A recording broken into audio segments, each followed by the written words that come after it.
अस्सलामुअलैकुम जी, क्या हाल चाल है आप लोगों की। उम्मीद है जी सब लोग ठीक ठाक होंगे। यहाँ पे मैं थर्ड रोज़े की सहरी कर रही थी। आज मैं सहरी में खा रही थी घी वाली रोटी, कोई पराठा मैंने नहीं बनाया था और साथ में चिकन कढ़ाई थी क्योंकि और कुछ खाने को मन ही नहीं कर रहा था। ये भी बस मैंने थोड़ा बहुत खाया था। अच्छा, जो व्लॉग है 2 दिन का कंबाइंड व्लॉग है, थर्ड और फोर्थ डे रोज़े का व्लॉग है ये, क्योंकि मैंने थर्ड डे तो बिल्कुल भी कुछ व्लॉग नहीं किया था। बस थोड़ा छोटा सा व्लॉग है क्योंकि मेरी तबीयत बहुत ज़्यादा डाउन थी, तो इसलिए मैंने कुछ भी व्लॉग नहीं किया था थर्ड रोज़े को। और ये थर्ड रोज़े की ही अफ्तारी है। अफ्तारी में थे दही बल्ले और ये पकोड़ों का प्लेटर, समोसे, जलेबी और मेरा फेवरेट रूह तस्कीन जाम शीरी सर्दी हो या गर्मी हो, जाम शीरी मैंने लाजमी पीना होता है। हाँ जी, अभी जो है वो मैंने तहज्जुद की नमाज़ पढ़ी और आप सोच रहे होंगे कि इतना अंधेरा है। मैं जब भी इस वाला जो टाइम होता है ना, 3 से 3:30 बजे का टाइम होता है, इस टाइम पे तहज्जुद वगैरह, नवाफिल वगैरह, जिक्र वगैरह जो करना होता है वो मैं इस टाइम करती हूँ ना, तो मैं अंधेरे में करती हूँ। और अंधेरा मीन्स उस टाइप वाली रोशनी नहीं होती, लेकिन थोड़ी बहुत तो रोशनी होती है क्योंकि आपको सजदा देखने के लिए चाहिए होती है। लेकिन मैं फिर भी थोड़ा इस टाइम पे अंधेरा रखती हूँ। मुझे ना इस टाइम पे तहज्जुद के वक्त ना, इस टाइम पे इबादत और दुआ करना इस अंधेरे में अच्छा लगता है। इस टाइम पे ना एक फ़ील अलग सी आती है, यानी जब आप अंधेरा होता है ना, आपके इंसान एक गिड़गिड़ा कर अल्लाह से दुआ मांग रहा होता है, आंसू भी आ रहे होते हैं आपकी आंखों में ना, तो एक अच्छे से आप दुआ मांग ले। तो एक जब रोशनी होती है ना इस वाले टाइम पे, स्पेशल तहज्जुद वाले, तो एक वो ना रोशनी में वो एक फ़ील नहीं आती जो आप एक अंधेरे में अल्लाह से गिड़गिड़ा के इस वक्त दुआ मांगते हो, आंसू आ रहे होते हैं, जो आपकी अल्लाह से हाजत होती है, आप मांग रहे होते हो ना, तो वो फ़ील अंधेरे में ही आती है। मुझे तो अंधेरे में ही आती है मुझे ऐसा लगता है ये जो तहज्जुद वाला टाइम होता है ना, तो इसलिए आप लोग बताइएगा आपको ऐसा लगता है या नहीं। खैर, अब इस वक्त टाइम हो रहा था 3:45 का टाइम हो रहा था। बस अब सहरी वगैरह बनाते हैं, सहरी वगैरह करने से पहले पानी का जो ड्रम है ना उसे फिल करना बहुत ज़रूरी है, क्योंकि उसके बाद तो सहरी कर ली जाती है, तो फिर पानी पिया नहीं जाता। वैसे मैं उन लोगों में से हूँ कि रोज़ा बंद भी हो रहा होता है ना, जो सहरी बंद हो रही होती है उससे 1 मिनट पहले भी पानी लाजमी पीना होता है मैंने जो है, क्योंकि उसके बाद फिर आप इतना खा लेते हो ना सहरी में यानी इतना तो नहीं मैं खाती, लेकिन पराठा खाने के बाद ना फिर आपसे पानी नहीं पिया जाता, तो इससे पहले पानी पीना ना बहुत ज़रूरी है। मायका को लग रही है बहुत ज़्यादा भूख, कह रही है मुझे सबसे बड़ा पराठा बना के देना, इससे बड़ा पराठा नहीं बन सकता। नहीं, सही है, बस इससे भी पेट ना भरे तो अल्लाह ही हाफिज है तुम्हारा। सही है, फिर 2 ही बनवा लो ना। ना बस मैं इससे बड़े पराठे नहीं बना सकती, काफ़ी है। इतना बड़ा बन गया कि अब तवे पे आ जाए, तवे पे आ जाएगा। ये मैंने बनाया है, समझ आई तुम्हें। वैसे ना जब से तुम आई हो ना सिर्फ अब अच्छा पराठा बना है यार। तुम हो ही ना शुक्री औरत तुम्हें रोज मैं ही खिला रही हूँ बना के, रोज नहीं, इतने सालों से खिला रही हूँ, बेऔकाती औरत यूं कहो कि मेरा मुटल्ले पेट को लंबा बड़ा पराठा चाहिए। नहीं आज चाहिए, वैसे इतना नहीं खाती। अब खा लेने जो इतना बड़ा तुमने बनवाया है, खाया भी जाता नहीं और बस यहाँ पे मैं सहरी बना रही थी। मैंने सिर्फ 2 पराठे बनाए थे क्योंकि सिर्फ मैंने और मेरी बहन ने आज रोज़ा रखना था। आज मेरी अम्मी ने रोज़ा नहीं रखना था, उनकी तबीयत बिल्कुल भी ठीक नहीं है। डॉक्टर ने उन्हें रोज़ा रखने से मना किया क्योंकि 3 दिन उन्होंने रोज़ा रख लिया था तो उनको शदीद किस्म की ना स्वेलिंग हो गई थी, तो उन्हें फिर डॉक्टर ने मेडिसिन वगैरह दी है क्योंकि उनका हाथ पे अभी हाथ उनका मूव नहीं कर रहा है और आइज़ पे काफ़ी स्वेलिंग है। तो डॉक्टर ने कहा भी आप 1-2 दिन रोज़े ना रखें, तो इसलिए बस आज सहरी में सिर्फ मैं और मेरी बहन थे, हम दोनों का रोज़ा था। तो हम लोगों ने चने मंगवा लिए थे, सालन भी पड़ा था, लेकिन ना सालन खाने को दिल ही नहीं कर रहा आजकल मेरा। अब आप सब लोग कहेंगे कि आप चने बहुत खाती हैं। हाँ, मुझे चने बड़े अच्छे लगते हैं यार। और बस यहाँ पे जो है मैं सहरी करती हूँ, उसके बाद फजर की नमाज़ पढ़ेंगे, उसके बाद सो जाएंगे क्योंकि इस वक्त बहुत ज़्यादा शदीद नींद आ रही होती है, बस दिल करता है फ़ौरन सो जाओ। इनके चैनल को शाउट आउट दे रही हूँ ना, ये चैनल लड़कियों के बहुत काम का चैनल है। नौरीन अनवर के चैनल को हम शाउट आउट दे रहे हैं। सबसे पहले मैंने इनके चैनल को सब्सक्राइब कर लिया, बेल आइकन का बटन दबा दिया है। अच्छा, नौरीन अनवर जो है वो एक ब्यूटिशियन है, ये एक वोकेशनल ट्रेनिंग इंस्टीट्यूट में एज अ मेकअप आर्टिस्ट जो है, एज अ ब्यूटिशियन ये वर्क करती हैं। तो कोई भी लड़की जो है, अगर आप घर बैठ के पार्लर ओपन करना चाहती है, कुछ भी ट्रीटमेंट आप अपने लिए करना चाहती हैं, क्योंकि हर कोई पार्लर नहीं जाना चाहता, और घर में बैठकर अगर आप कुछ सीखना चाहते हैं तो ये चैनल आपके लिए बहुत हेल्पफुल है, क्योंकि ये प्रोफेशनल मेकअप आर्टिस्ट हैं और ये वर्क भी कर रही है एक ट्रेनिंग इंस्टीट्यूट में। तो ये सारी टिप एंड ट्रिक्स जो है वो शेयर करती हैं। सबसे पहले इनकी हेयर प्रोटीन ट्रीटमेंट है। ये वीडियो मैंने इनकी देखी है और मैंने देखे साथ में डाउनलोड भी की है, क्योंकि ये मैं ट्रीटमेंट घर में अपना खुद करूँगी, क्योंकि हर कोई पार्लर नहीं जा सकता और सैलून में आपको पता है प्रोटीन ट्रीटमेंट बहुत ज़्यादा महंगा होता है, कोई 5000-6000 चार्ज कर लेते हैं आपसे। तो इन्होंने सारी टिप एंड ट्रिक्स शेयर की हैं। सबसे अच्छी बात यह है कि इन्होंने कोई अंडा या मायोनीज नहीं बताया कि प्रोटीन ट्रीटमेंट में आपने वो करना है। जो पार्लर में चीज़ें यूज़ होती हैं ना प्रोटीन ट्रीटमेंट के लिए, इन्होंने वो प्रोडक्ट्स बताई हैं और उसके नाम भी बताए हैं। तो अगर आप ये प्रोडक्ट्स ले लें तो मेरे ख्याल से पार्लर में आप 5-6,000 देते हैं ना, वो आपके बच जाएंगे। तो इन्होंने step by step her cheese share की है, फिर आपने किस तरीके से लगाना है वो सब चीज़ें शेयर की हैं। तो ये वीडियो जो है ना वो आपके बहुत कम आएगी। मैंने इसे खुद डाउनलोड कर लिया, मैं इसे खुद ट्राई करूँगी।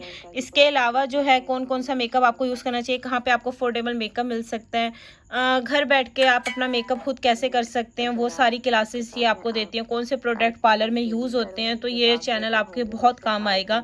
तो मैं इनके जो चैनल का लिंक है ना वो डिस्क्रिप्शन बॉक्स में दे रही हूँ, आपने वहाँ पे जाकर ज़रूर इनके चैनल को सब्सक्राइब करना है। थोड़ा सा व्लॉगिंग से रिलेटेड कंटेंट भी ये शेयर करती है, कुछ रेसिपीज़ भी आपको इनके चैनल पे मिल जाएंगी। ये मेकअप क्लासेस जहाँ पे लेती हैं, जहाँ पे ये देती हैं, उससे रिलेटेड चीज़ें भी जो हैं ये शेयर करती हैं। तो आप लोगों ने ज़रूर इनके चैनल को सब्सक्राइब करना है। मैं इनके चैनल का लिंक दे रही हूँ, और ये प्रोटीन ट्रीटमेंट वाली वीडियो तो ज़रूर ट्राई करनी है, मैं इसे खुद ट्राई करूँगी। तो लिंक मैंने डिस्क्रिप्शन बॉक्स में दे दिया, जाके ज़रूर इनके चैनल को सब्सक्राइब कर लीजिएगा। मैंने ज़ोहर की नमाज़ वगैरह पढ़ी थी और मैं भी फ्री हुई थी, और एक और बात कहने लगी थी। कल व्लॉग इसलिए नहीं आया था यार, कल मेरी तबीयत बिल्कुल भी ठीक नहीं थी, बहुत ज़्यादा डाउन तबीयत थी मेरी ना। एक्चुअली मुझे ना जो है स्टमक मेरा बहुत डाउन चल रहा है इस वक्त, जो है ना बड़ा अपसेट सा चल रहा है, जबकि मैं ऐसा कुछ खाती पीती भी नहीं हूँ। खाती हूँ लेकिन कोई ऐसी परहेज़ी वगैरह मैंने नहीं की जिसकी वजह से स्टमक मेरा अपसेट हो जाए। खैर मैं डॉक्टर को चेक वगैरह करवा दिया था, वो कह रहे थे कि ना डायरिया हो गया, तो फिर मेडिसिन वगैरह तो मैंने ले ली थी। खैर अल्हम्दुलिल्लाह अब तो मेरी तबीयत ठीक है जो है, और इसलिए व्लॉग नहीं आया था।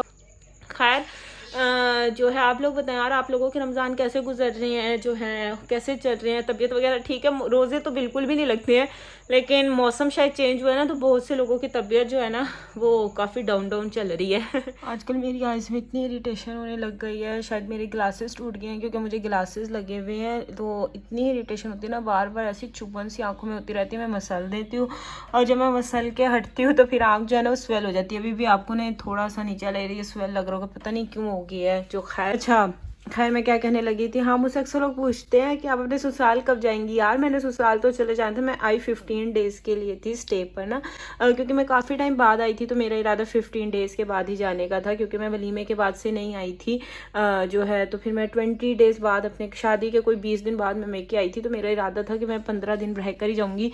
लेकिन फिर मैंने 1 वीक का स्टे मज़ीद लंबा कर दिया था, क्योंकि मेरी अम्मी का एक्सीडेंट जब हुआ था ना वो गिर गई थी। जिस दिन हम चेज़ वैल्यू गए थे ना शॉपिंग करने रमज़ान वाली, उस दिन बारिश बहुत ज़्यादा थी, तो वापसी पे ना जो रेड होती है घर के बाहर, वहाँ पे वो स्लिप हुई थी। तो तब से ना उनका यहाँ पे स्वेलिंग, अल्हम्दुलिल्लाह अल्लाह का शुक्र है बचत हो गई थी, लेकिन फिर भी अभी स्वेलिंग है, हाथों में दर्द है, लेकिन हड्डी या टिश्यू वगैरह की अल्हम्दुलिल्लाह बचत हो गई थी। तो फिर मैंने कहा मैं 1 वीक मज़ीद रुक जाती हूँ। जो बहुत ज़्यादा पूछे जाने वाले क्वेश्चन है, जब भी मैं व्लॉग अपलोड करती हूँ नीचे यही क्वेश्चन होता है, आप अपने ससुराल कब जाएंगी। तो इससे भी मैंने कहा दिया कि नेक्स्ट वीक इंशाल्लाह, जो अब ये वाला वीक है, इस वीक में मैं चली जाऊँगी। अच्छा एक और बात मुझे कहनी थी कि जितने भी मेरे पास पुराने पार्सल्स थे ना, और जो है अब आए थे, उनकी तो मैंने अनबॉक्सिंग कर दी थी PR पैकेज के। लेकिन अब जिसने भी मुझे पार्सल भेजना हो ना, तो वो मुझे पहले इंस्टाग्राम पे मैसेज करके मुझसे न्यू एड्रेस ले ले, तो फिर वहाँ पे मुझे पार्सल भेजिएगा जो है। और मेरे इंस्टाग्राम का लिंक जो है ना वो डिस्क्रिप्शन बॉक्स में है, वहाँ से आप लोग ले लीजिएगा। अभी मैं कुरान पाक पढ़ रही थी, तो मुझे याद आया था कि आप में से किसी ने बहुत ज़्यादा कमेंट करके पूछा था कि जो आप तफसीर वाला कुरान पाक पढ़ती हैं, ये बता दें कहाँ से लिया था, इसका नाम बता दें। यार ये देख ले, इसका नाम था आई थिंक मिट गया, अगर आपको समझ आ जाए तो आप देख लीजिए। एक्चुअली ये जो कुरान पाक है ना, मेरी नानी अम्मा ने हमें दिया था, हमारे घर में काफ़ी साल से है, तो अब मुझे नहीं पता है कहाँ से है और कहाँ से आपको मिलेगा, लेकिन मैंने डिटेल्स दिखा दी हैं, अगर आपको मिल सके तो ले लीजिएगा। हाँ ये तफसीर वाले इसमें डिटेल्स में लिखी हुई है, लेकिन मार्केट में आपको बेतहाशा तफसीर वाले कुरान पाक दिख जाते हैं। लेकिन मुझे काफ़ी दफ़ा बहुत से लोगों ने मैसेज करके कहा कि वाला कुरान पाक दिखा दें, तो इसलिए फिर मैंने आपको दिखा दिया। और मेरी अम्मी को आपने बहुत ज़्यादा अपनी दुआओं में याद रखना। अल्लाह पाक सबके माँ बाप को लंबी उम्र दे, सेहत दे, उनका साया उनके बच्चों पर रखे, आमीन। अब तो अल्हम्दुलिल्लाह से काफ़ी हद तक स्वेलिंग जो अम्मी की उतर गई है, लेकिन अभी भी डॉक्टर ने कहा है कि थोड़ा टाइम लगेगा ठीक होने में ना, लेकिन इंशाल्लाह ठीक हो जाएगा। और ये बस शाम के 6 बजे का टाइम था, और अब रोज़ा अफ्तार होने वाला था, और आज हमने कोई भी फ्राइड आइटम नहीं बनाया था, क्योंकि अम्मी का भी रोज़ा नहीं था, सिर्फ मेरा और फ़ायका का रोज़ा था। फ़ायका को ऑलरेडी फ्लू और उसका गला ख़राब हुआ हुआ है, तो उसने भी फ्राइड आइटम नहीं खाना था।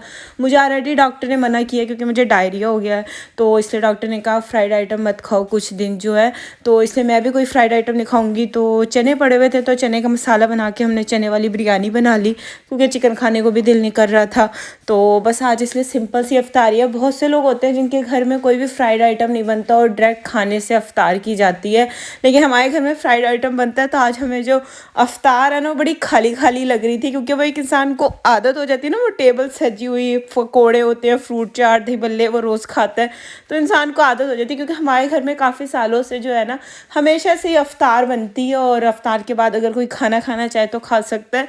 लेकिन आज नहीं, ऐसा कोई फ्राइड आइटम नहीं बना था, तो रोज़े की कोई फील भी नहीं आ रही थी कि आज रोज़ा है।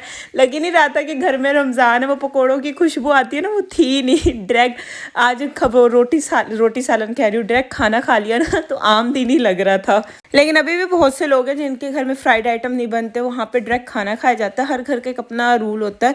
यहाँ पे जो है, आपको जिसका रोज़े में ये देख रहा होगा, क्योंकि मैं जब व्लॉग अपलोड करती हूँ उस वक्त 2 बजे का टाइम होता है, और एक ऐसा पीक टाइम होता है जब भूख भी लग रही होती है। तो अब जो रोज़े की हालत में ये देख रहा होगा, उसे बड़ी भूख लगी होगी।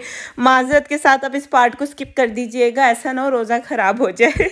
और हमारे घर में जब भी चने की बिरयानी बनती है ना, उसके साथ ये बूंदी वाला रायता बनता है।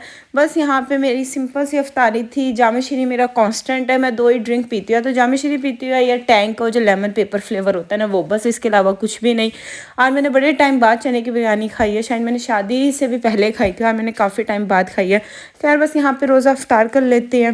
और ये बस रात को गेस्ट आ गए थे, तायब, कज़न्स वगैरह, अम्मी की तबीयत पूछने के लिए। तो बस यहीं पे ब्लॉग को एंड करते हैं। अब आपसे नेक्स्ट वीडियो मुलाकात होगी जी। अल्लाह हाफिज़।